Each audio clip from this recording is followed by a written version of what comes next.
Seigneur vous bénisse.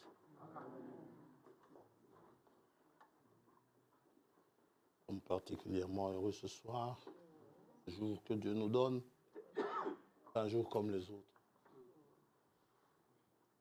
Bon, il est dans le monde. On nous donne congé, nous en profitons, n'est-ce pas, pour justement nous rassembler autour de sa parole. Je crois qu'il n'y a pas de nouveau. Hein. Vous connaissez tous Frère Placide? Vous ne le connaissez pas? Ah ben, lève-toi, frère. Voilà. C'est Frère Placide. Quand est-ce que tu es parti vers Namur?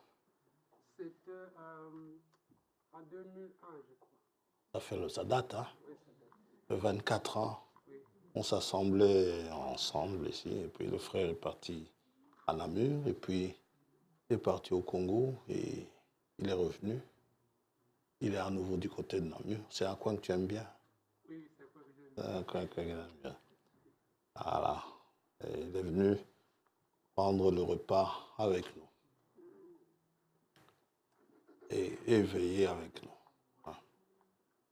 Bienvenue. Bienvenue à tout le monde. Je regarde ceux qui ont demandé la veillée, qui ne sont pas là. On verra. Ceux qui ont demandé qu'il n'y ait pas, eux, il n'y a pas de problème. Ceux qui ont demandé qu'il y en ait une, ils sont obligés d'être là. Ah ouais. Et frère Mathieu, s'il n'était pas là pour la Sainte Seine, là, j'allais lui en vouloir. Il nous fait changer tout un programme. Hein. Je te bénisse, frère Mathieu. Merci.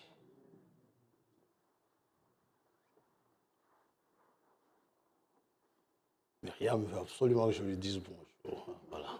Bonjour Myriam, Dieu te bénisse. Elle n'arrête pas de me sourire, de me faire de grands sourires. Ah, ok, Dieu te bénisse, je suis content de te voir. Voilà, cette année se termine. 2025 se termine. Elle a eu ses bons côtés, elle a eu ses côtés moins bons, comme toutes les années. Elle a été difficile pour beaucoup, peut-être un peu moins difficile pour d'autres, peut-être plus difficile encore pour certains. Une nouvelle année vient, cela ne veut pas dire que les choses, vous savez, les événements ne respectent pas les années. 2026 vient, on ne sait pas ce qu'elle nous réserve, mais Dieu sait. Ça va? Dieu sait, et nous soyons tout simplement armés pour passer cette année-ci, si elle se termine, cette nouvelle année qui va commencer.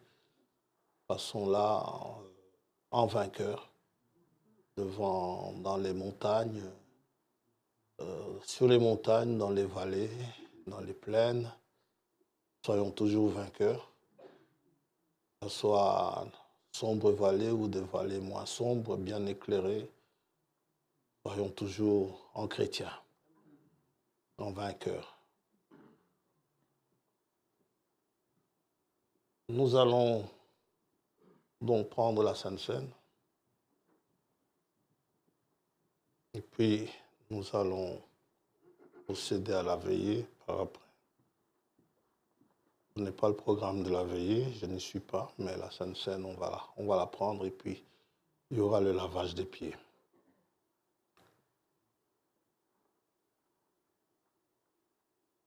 Peut-être que l'année commencera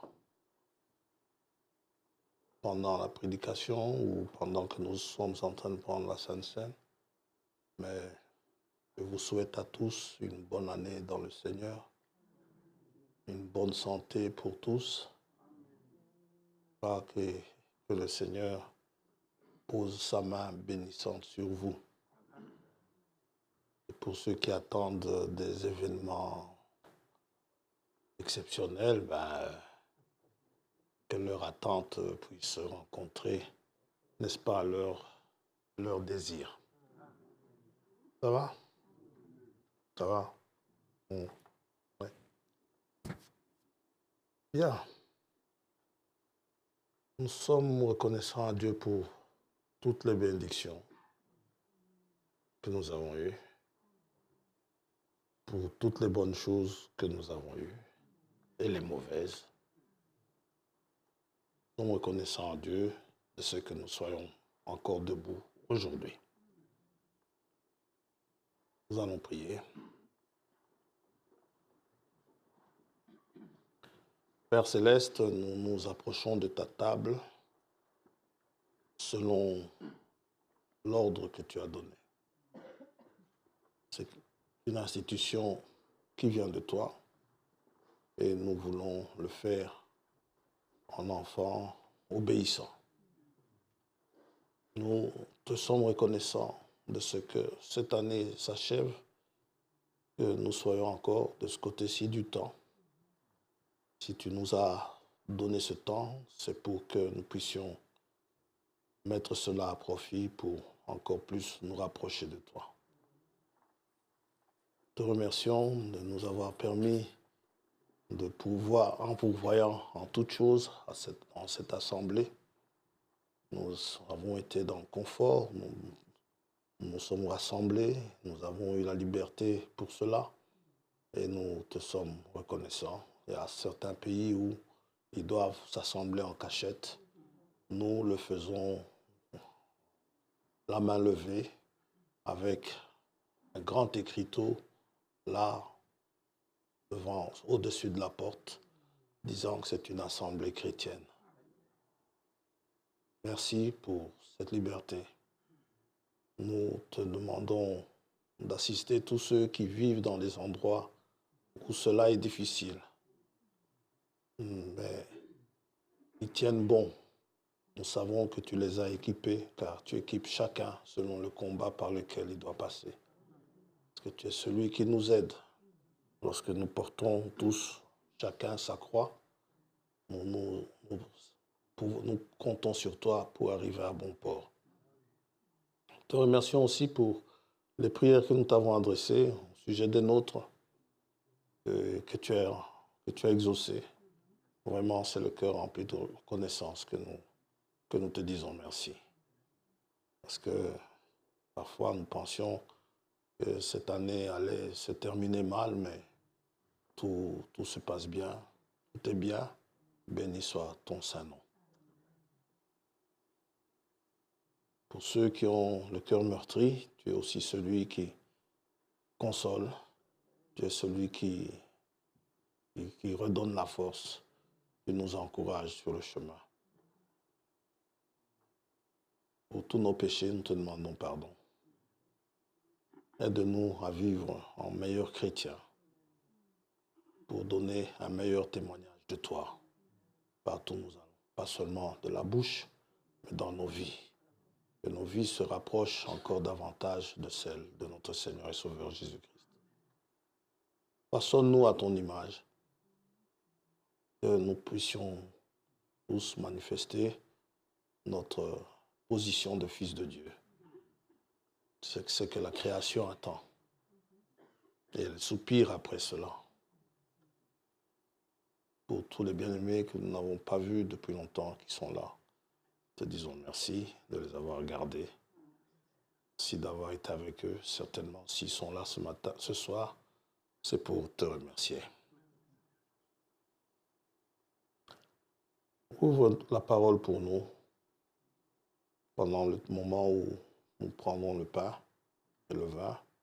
Nous comptons sur ta présence et nous comptons sur ta grâce pour franchir ce cap de l'année 2025. Cela nous rapproche de la venue du Seigneur Jésus-Christ. Puissions-nous être prêts quand il viendra.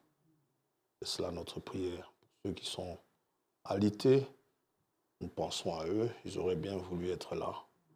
Mais s'ils sont au lit, ou s'ils ne peuvent se déplacer, toi tu sais pourquoi. Bien-aimés frères et bien-aimées sœurs, ils sont dans l'inconfort des déplacements. Que tu les bénisses. Au nom de Jésus-Christ, notre Seigneur, nous t'avons prié. Amen. Amen. Nous allons lire dans Genèse, chapitre 14.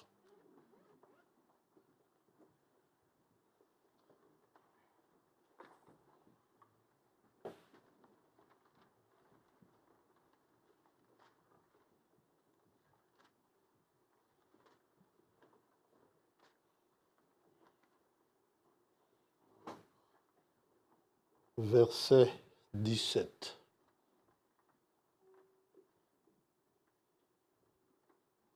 Après qu'Abraham fut revenu vainqueur de Kedorlaomer et des rois qui étaient avec lui. C'était des rois qui s'étaient coalisés. Alors, ils ont fait une coalition. Ils se sont assemblés. Aux 4, si vous voulez les voir, regardez au verset 1er. Vous les verrez. Des rois qui étaient avec Kedorlaomer. Le roi de Sodome sortit à sa rencontre dans la vallée de Chavé, qui est la vallée du roi, donc pour aller se battre. Melchisédek, roi de Salem, fit apporter du pain et du vin. Il était sacrificateur du Dieu Très-Haut. Il bénit Abraham et dit, « Béni soit Abraham par le Dieu Très-Haut, maître du ciel et de la terre. Béni soit le Dieu Très-Haut qui a livré tes ennemis entre tes mains. » Et Abraham lui donna la dîme de tout. Amen. Que Dieu bénisse sa parole.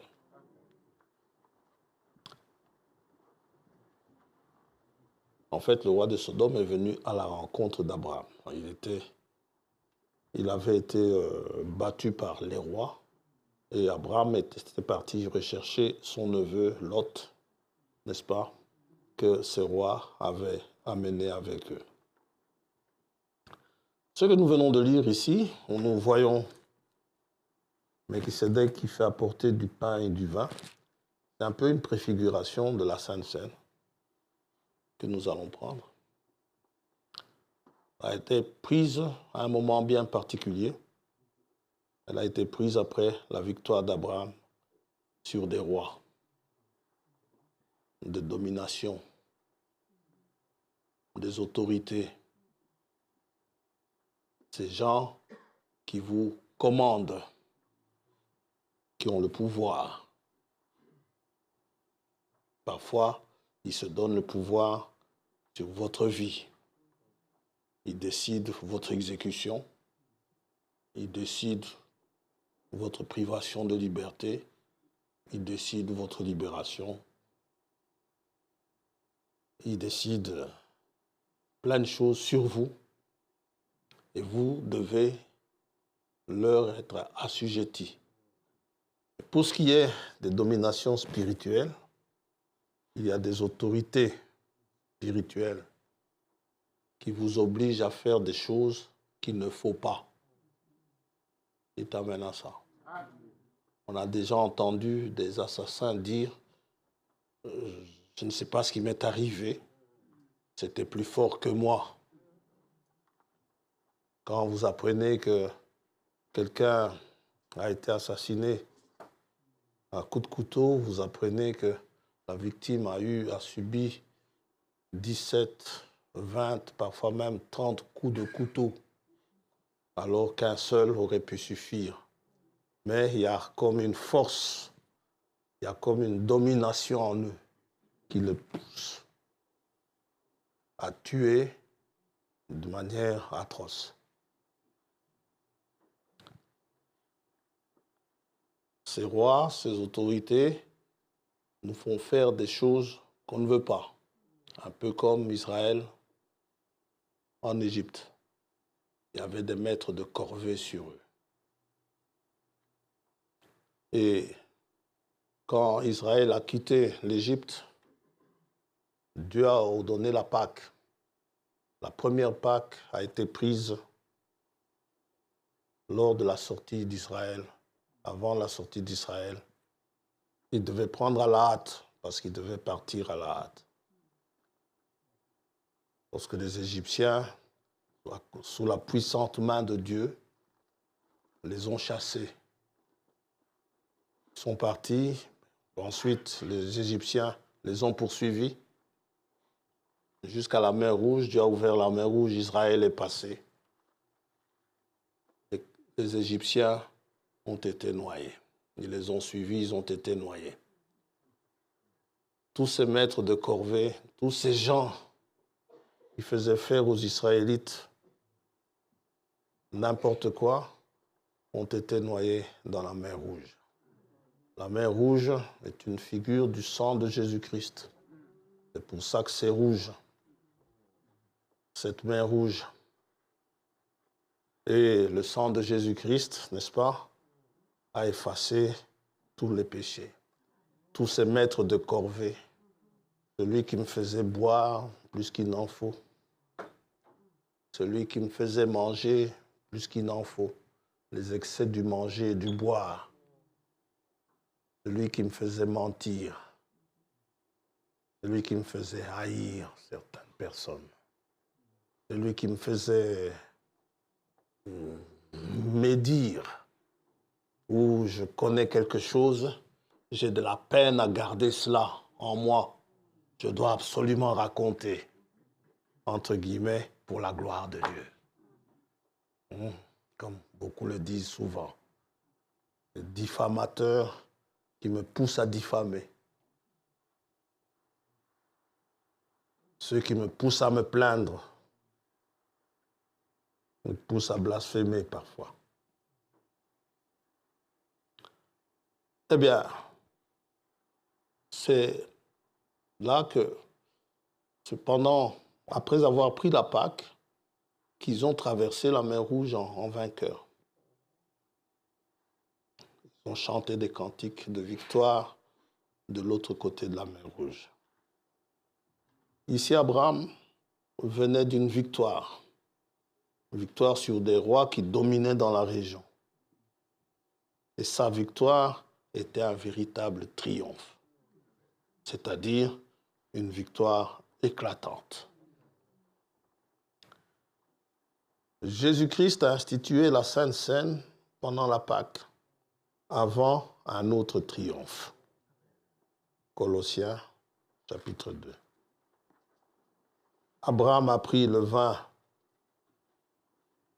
et le pain après un triomphe. Jésus-Christ a institué cela avant un triomphe. Colossiens, chapitre 2.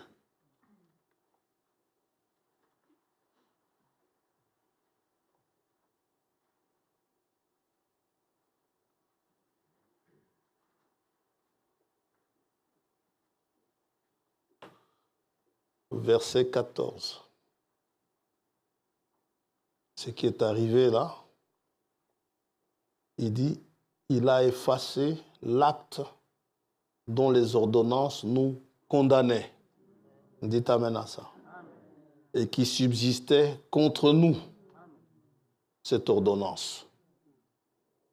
Et il a éliminé cette ordonnance en le clouant à la croix, l'acte dont les ordonnances nous condamnaient. Il a éliminé en le clouant à la croix. Il a dépouillé les dominations et les autorités et les a livrées publiquement en spectacle, en triomphant d'elles par la croix. Quel jour de gloire que nous avons chanté quand Jésus m'a sauvé. La croix n'est pas un symbole de défaite. La croix, au pied du Maître que nous venons de chanter, c'est un symbole de victoire. Non seulement victoire sur des dominations et des autorités, non seulement des dominations et des autorités ont été vaincues, c'était certes de grands et redoutables ennemis, les Kedorlaomer et consorts, c'était de redoutables ennemis, mais il y a un grand ennemi. Notre plus grand ennemi, en ce qui nous concerne. Le plus grand ennemi de William Marion Branham, c'est qui? C'est William Marion Branham lui-même. Mon plus grand ennemi à moi, c'est moi-même. Ce jour-là, mon grand ennemi a aussi été vaincu. Je suis appelé maintenant à devenir semblable à Christ. Par la grâce de cette victoire. Et cette victoire, Paul dit qu'il a obtenue à la croix. Galates chapitre 2.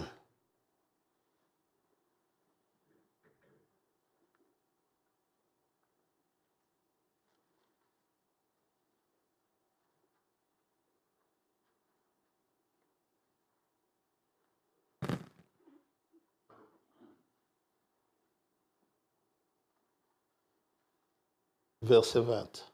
Il dit, j'ai été crucifié avec Christ. Dites amen à ça. Et si je vis, ce n'est plus moi qui vis. Paul est vaincu. Désormais, c'est Christ qui vit en moi. Si je vis maintenant dans la chair, je vis dans la foi au Fils de Dieu, qui m'a aimé et qui s'est livré lui-même pour moi. Amen. Au chapitre 5 de Galates toujours, il dit, verset 24, ceux qui sont à Jésus-Christ ont crucifié la chair avec ses passions et ses désirs. S'il y a une chose difficile dans la vie, c'est bien ça. Crucifier ses passions et ses désirs. Vaincre cela, c'est une grande victoire. Pourquoi je voudrais intituler cette petite exhortation ce soir? La plus grande victoire jamais obtenue. C'est la victoire sur moi-même. La victoire sur frère François. Ce rancunier. Ce menteur. Cet impudique. Cet adultère.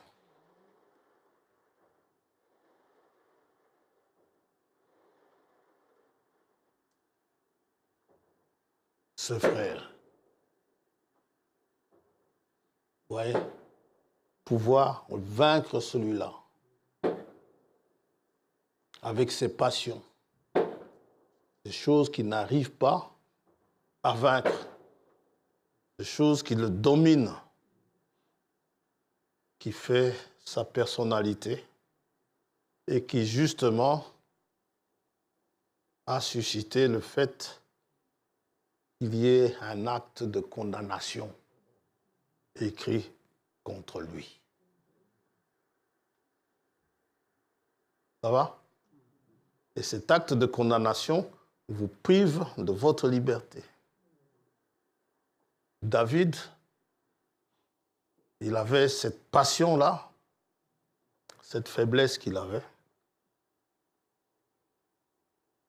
quand il a commis sa faute avec Bathsheba. David avait perdu sa liberté. Surtout, vous savez, ces choses-là, un péché entraîne toujours un autre. Après avoir été Bathsheba, elle a poussé à tuer le mari de Bathsheba. Il est devenu assassin. Il croyait, en tuant Bathsheba, effacer sa faute. En tuant Uri, il pensait effacer sa faute. Que personne n'allait en parler. L'officier qu'il avait envoyé lui était fidèle. Il n'était pas médisant. Il n'en a pas parlé. Mais même s'il n'en a pas parlé, peut-être qu'en Israël, on n'a pas su ce qui se passait, mais il y a un Dieu dans les cieux qui a vu ce qui s'est passé. Et David, lui qui disait, je suis dans la joie, quand on me dit, allons dans la maison de l'Éternel, David a perdu sa joie. La harpe qu'il jouait, il n'arrivait plus à la jouer. Dites amen à ça. David, qu'est-ce qui se passe? Pourquoi tant de fausses notes aujourd'hui? Mon péché est constamment devant moi.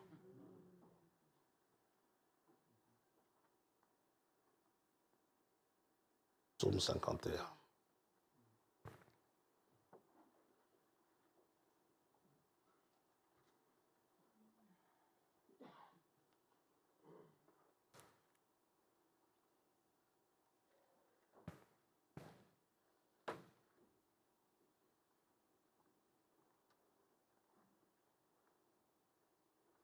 Il a un problème, David.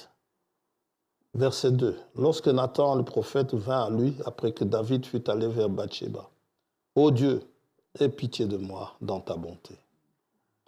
Selon ta grande miséricorde, efface mes transgressions. » Ah, ça t'embête tant que ça. C'est embêtant. C'est lourd une transgression. Lave-moi complètement de mon iniquité. N'en laisse pas un petit peu. Ça va me condamner. Et purifie-moi de mon péché. Car je reconnais mes transgressions et mon péché est constamment devant moi.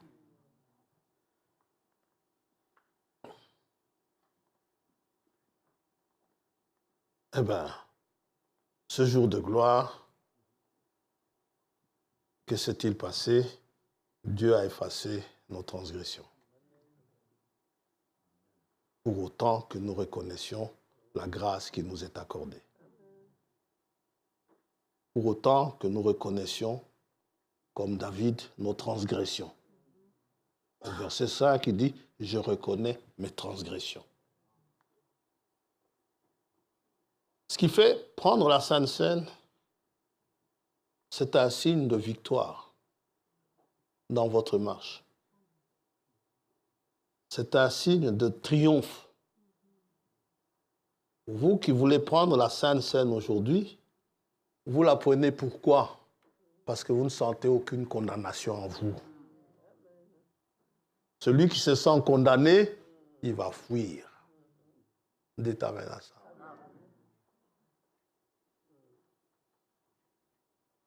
Il va fuir, il va prétexter. 31 décembre, donc je ne suis pas là. Je suis fatigué. Ce n'est pas possible le 31 décembre. En fait, il y a quelque chose qui le condamne. Par contre, celui qui vient la prendre, il est clean. À moins qu'il soit vraiment déjà loin du Seigneur.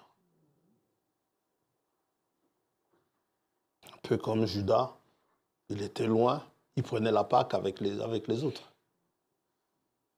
Mais le Seigneur lui a dit, ce que tu as à faire, fais-le. Il a mangé le pain. C'est pendant le repas qu'on lui a dit, fais-le. Il avait déjà commencé le repas. Vous prenez la Sainte Seine, vous célébrez le triomphe que vous avez sur vous-même par la grâce du Seigneur Jésus-Christ. Ceux qui fuient la Sainte Seine, ce sont ceux qui ont été vaincus quelque part. Et ils ont peur de quelque chose. Il y a un cantique que l'on chante en lingala. Examine-toi très bien, Umitala.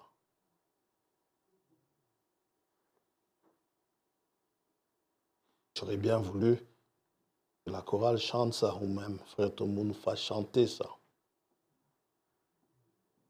Le jour de la Sainte Seine. 1 Corinthiens 11.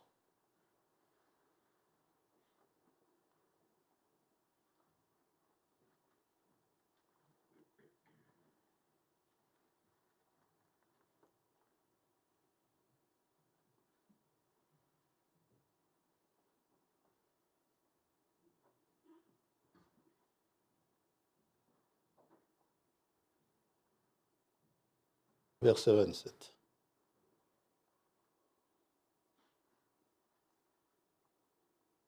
C'est pourquoi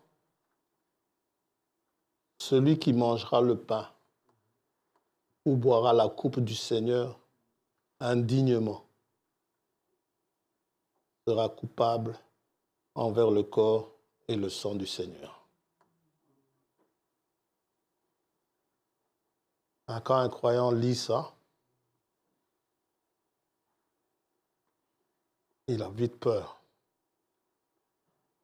Il regarde derrière lui les choses qu'il a faites les jours avant. Quand il dit cela, à moins qu'il soit un croyant, mais un croyant,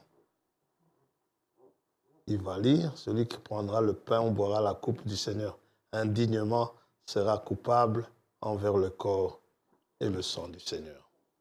Cette culpabilité-là, on n'en veut pas. Amen. Que chacun donc s'éprouve soi-même. Pas besoin qu'on vienne vous le dire. Vous n'avez pas non plus besoin de dire à quelqu'un, frère, tu n'es pas digne de prendre. Qui es-tu, toi, pour savoir que l'autre est digne ou il ne l'est pas?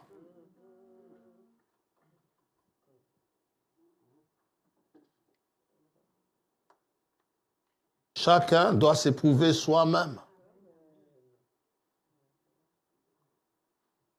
Et qu'ainsi, ils mangent du pain et boivent de la coupe.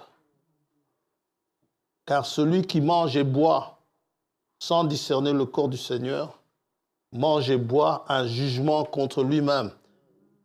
Le vaincu a peur du jugement. Et t'amène à ça.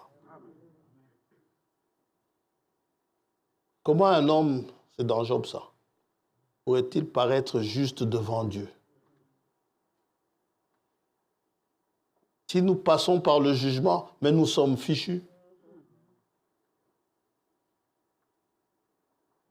Jésus-Christ a trouvé un moyen pour que nous ne soyons pas jugés.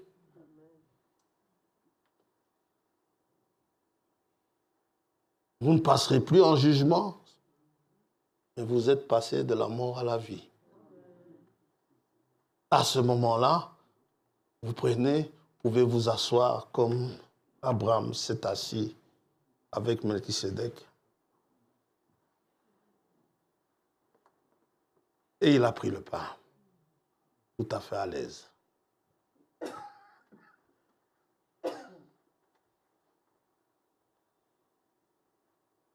Et un chrétien, pour ne pas dire un vrai chrétien, un chrétien, c'est celui qui est en Christ.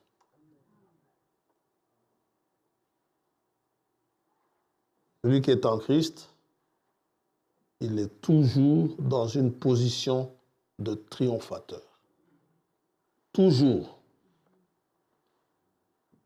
2 Corinthiens 2.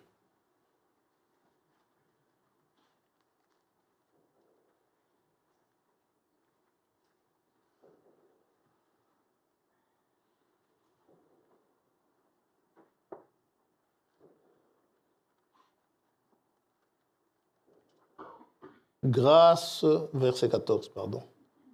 Grâce soit rendue à Dieu qui nous fait toujours, dites amen à ça, amen. Toujours.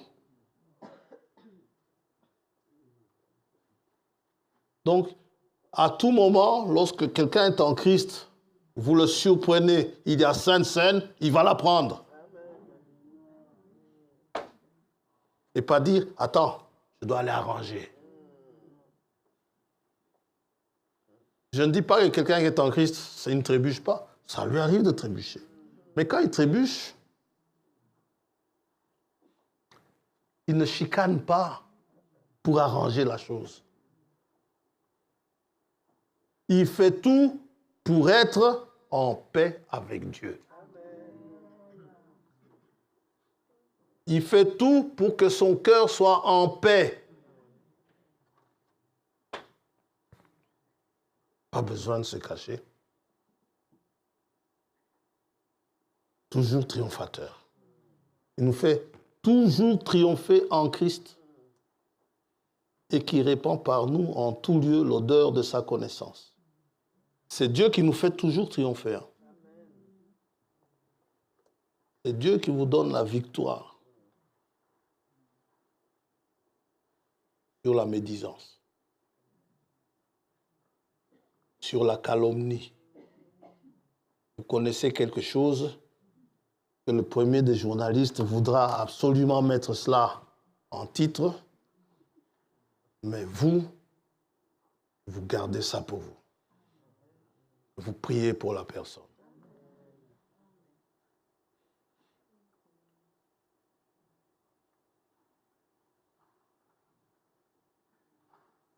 Que lorsque vous vous retrouvez devant quelqu'un, ou que Satan vous demande de ne pas aimer, vous l'aimez quand même.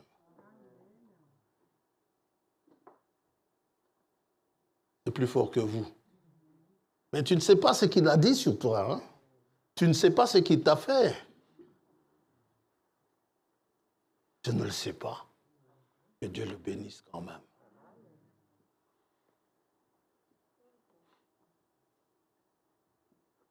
Il n'a pas d'histoire.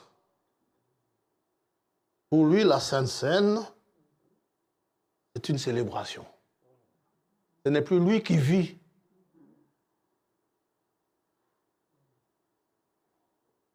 Christ a été tenté de toutes les manières possibles. Regardez, dans Luc 4.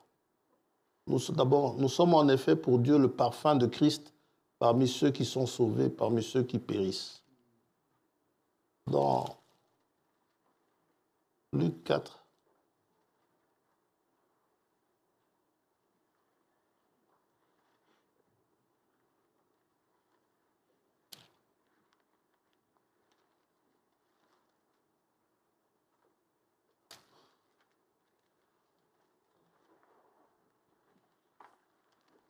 Il y a eu la tentation, du verset 1er au verset 12. Nous voyons au verset 13, après l'avoir tenté de toutes ses manières, le diable s'éloigna de lui jusqu'à un moment favorable. Eh bien, quelqu'un qui n'est pas bien assis, le diable trouvera le moment favorable. Mais avec Christ, il a cherché le moment favorable pour le tenter, pour le faire tomber. Il a cherché, même sur le chemin de Golgotha. Il a tout essayé. Mais Christ n'a pas bronché. Il en est sorti vainqueur. Il a vaincu. Et il y a une promesse pour celui qui vaincra. C'est de régner avec lui. Et voilà, me dit, pour régner, parce que Christ, pour régner, il a souffert. Hébreux 5, n'est-ce pas? Il a souffert. Il dit, il n'y a pas de règne sans souffrance. Quelqu'un qui règne sans avoir souffert, c'est démoniaque.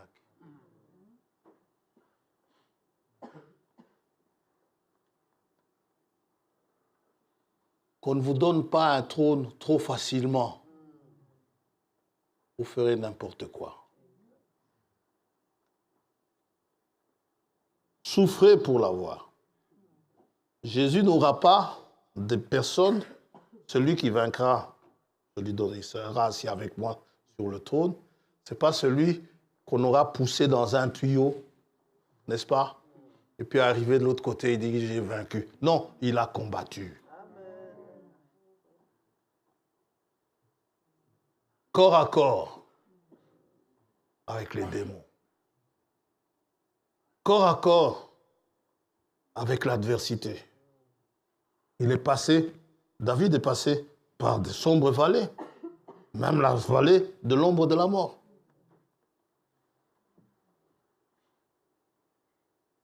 Si en Christ, vous triomphez toujours, la Sainte Seine, vous la désirerez toujours.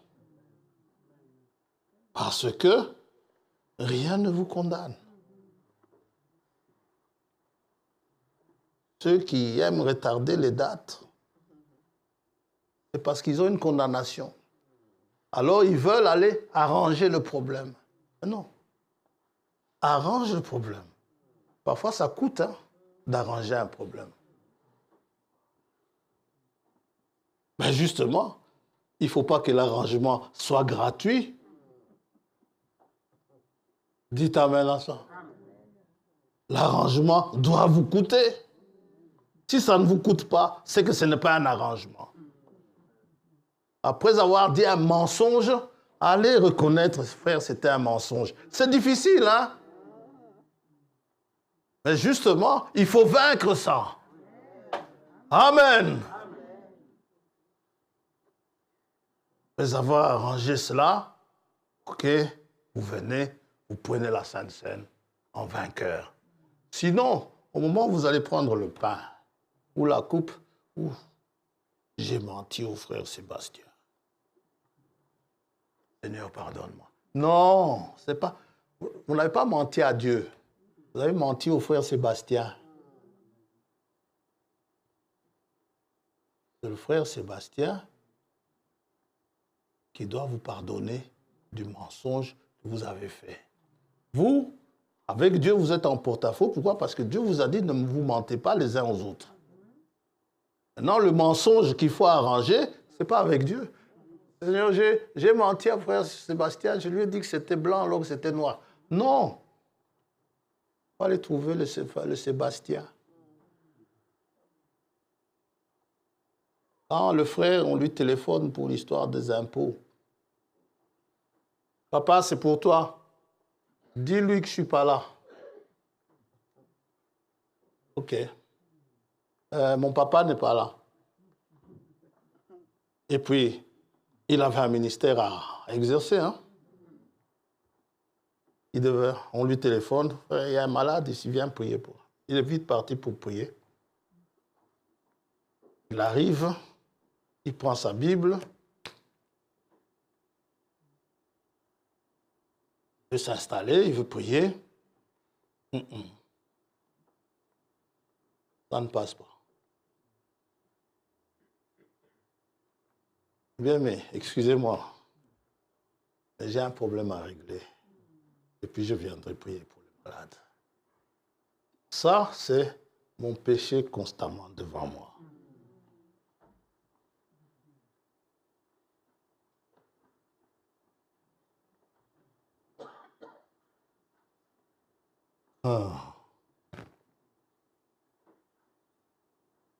Pourquoi si vous êtes clean, si l'acte d'ordonnance en ce qui vous concerne, qui vous condamne, a été effacé, bienvenue à la table du Seigneur. Jésus a dit qu'il en prendra à nouveau dans le royaume. Hein? Et nous boirons de la vigne, n'est-ce pas? Le nouveau vin, n'est-ce pas? Il a dit qu'il en prendra dans le royaume. Mais en attendant, pendant que nous sommes ici, pendant que nous l'apprenons, nous célébrons toujours notre victoire. Et Paul dit, nous annonçons sa venue chaque fois que nous l'apprenons. Et quand j'annonce sa venue, Jésus vient, il arrive. Vous savez, ça fait une année en moins, ça se raccourcit, on se rapproche de sa venue. Alors moi, je suis content. Je suis content pourquoi? Parce que je suis prêt. Il n'y a rien qui me condamne. Si je dis, Seigneur ne vient pas encore maintenant, c'est que je ne suis pas encore prêt. Qu'est-ce qu'il a? Frère François nous rabattre les oreilles avec le Seigneur qui vient bien. Il vient bientôt. Le temps se raccourcit. Ça peut être demain, Alors, mes bien-aimés, si vous n'êtes pas encore en ordre, mettez-vous en ordre. S'il y a des choses à arranger, arrangez cela. Et comme ça, vous pouvez fêter une fin d'année très bien, en prenant la Sainte Seine, en étant heureux pour toutes les victoires que vous avez acquises pendant l'année 2025. Amen. Il y a certaines choses que vous pensez que ce sont des défaites, ce ne sont pas des défaites. Si vous avez réparé, ça a été effacé. Vous êtes libre. Et réparez la chose. Pendant que nous la prenons, nous célébrons notre victoire et nous annonçons sa venue. Amen. Vous êtes heureux? Que Dieu vous bénisse. Cette plus grande victoire jamais obtenue, c'est la victoire acquise sur vous-même. Vous étiez médisant avant, vous ne l'êtes plus aujourd'hui. Vous étiez impudique avant, vous ne l'êtes plus aujourd'hui. Vous étiez rancunier avant, vous ne l'êtes plus aujourd'hui. Vous étiez diffamant, vous ne l'êtes plus aujourd'hui. Ces choses sont passées. Vous êtes une nouvelle personne. Ce n'est plus vous qui vivez, c'est le Fils de Dieu, Jésus-Christ lui-même, qui vit en vous. Et nous allons chanter.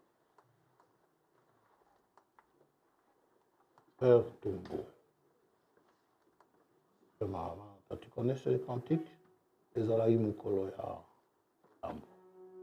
n'est pas? Père Tombeau. On va chanter et puis nous prenons la Sainte Seine selon le programme que vous avez établi. On n'est pas pressé aujourd'hui, hein? On a toute la nuit. Donc aujourd'hui, Esther, pas de problème.